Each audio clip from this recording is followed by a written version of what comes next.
প্রশাসনিক কর্মীদের স্ত্রীও এখন শারীরিক ও মানসিক নির্যাতনের শিকার। এমন একটি ঘটনা ধরা পড়ল।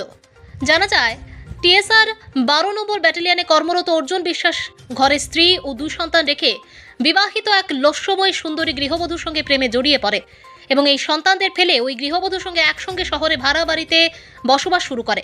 এই ঘটনা জানার পর অর্জুন বিশ্বাসের স্ত্রী স্বামীর কাছে ঘটনা বিস্তারিত জানতে চান। তারপর থেকেই টিএসআর জওয়ান অর্জুন বিশ্বাস তার স্ত্রীকে প্রতিনিয়ত মারধরের পাশাপাশি প্রাণনাশের হুমকি দিতে থাকে। এই কাজে সহযোগিতা করে অর্জুন বিশ্বাসের অবৈধ প্রেমিকা আঁখি ভৌমিক। এই অবৈধ প্রেমিকা অর্জুন বিশ্বাসের স্ত্রী বীণা দেবনাথকে মোবাইলের মাধ্যমে বিভিন্ন সময় গালিগালাজ এবং মেরে ফেলার হুমকি দিয়ে যাচ্ছে। অবশেষে গৃহবধূ বৃহস্পতিবার বাধ্য হয়ে স্বামী ও তার অবৈধ প্রেমিকার বিরুদ্ধে পশ্চিম মহিলা থানার দ্বারস্থ হন। এদিকে এদিন সংবাদ মাধ্যমের মুখোমুখি হয়ে বীণা দেবনাথ বলেন, বিগত 4 বছর ধরে তার স্বামী অর্জুন বিশ্বাস প্রেমিকা আঁখি ভৌমিকের সাথে আগরতলা শহরের বিভিন্ন জায়গায় ভাড়া থাকছেন। তাদের অবৈধ সম্পর্ক বীণা দেবনাথ হাতে নাতে ধরে ফেলেছেন, কিন্তু ডিভোর্স না দিয়ে কিভাবে অন্য মহিলাকে বিবাহ করে সে বিষয়ে বিচার চেয়ে মহিলা থানায় মামলা করেন অর্জুন বিশ্বাসের স্ত্রী বীণা দেবনাথ। আইনের কাছে সুষ্ঠু বিচারের প্রার্থনা করেন তিনি। আমার হাজব্যান্ড অর্জুন বিশ্বাস, বাবার নাম নেপাল বিশ্বাস। হে 12 ব্যাটালিয়নে বর্তমানে আছে, আগে আসলো 1st ব্যাটালিয়নে।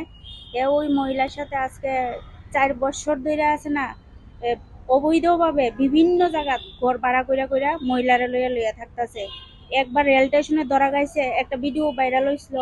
এরপরে মরচমনি উন্ডা কোম্পানির পেছনে হেরা খুব পিটা খাইছে। উমেন পিএসএ জেলখানার ইখানে তারারে দইরা নেওয়া হয়েছে। তারা মুখে বয়ান লেখা দিয়ে আসছিল যে নেক্সট টাইমে যদি তারারে এরম ভাবে ধরে তো আইনগতভাবে যে শাস্তি দেওয়া হয় তারা মাথা বাইতে নিব। তো আমি সবার কাছে একটাই অনুরোধ করি যে তারারা আছে না, কঠোরতম শাস্তি দেওয়া হয়। কারণ আমার ঘরে 2টা কন্যা সন্তান, হে টাকা পয়সা ঠিক মতো দেয় না।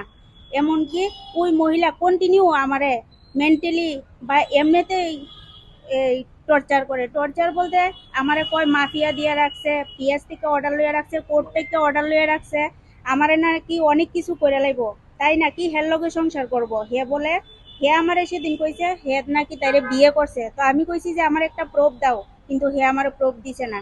হে কন্টিনিউ 21 তারিখ ছুটি দেওয়ার পরে 3 দিন আমার বাড়িতে আসলো। আমার বাড়িতে থাইকা 24 তারিখ রাত্রের থেকে হে কারো ফোনও ধরে না, ওই মহিলার সাথেই থাকতেছে।